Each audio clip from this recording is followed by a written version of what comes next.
فيقول الذين ظلموا ربنا أخرنا إلى أجل قريب نجب دعوتك ونتبع الرسل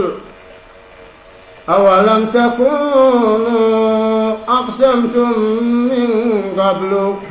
ما لكم من زوال وسكنتم في مساكن الذين ظلموا أنفسهم وتبين لكم كيف فعلنا بهم وضربنا لكم الأمثال وقد مكروا مكرهم وعند الله مكرهم وإن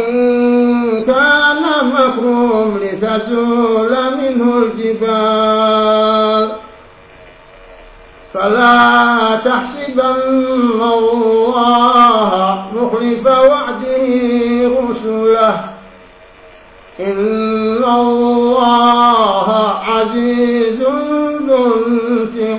انتقام يوم تبدل الأرض غير الأرض والسماوات وبرزوا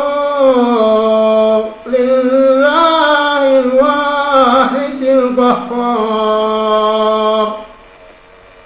وترى المجرمين يومئذ مقرنين في الأصفاد سرابيلهم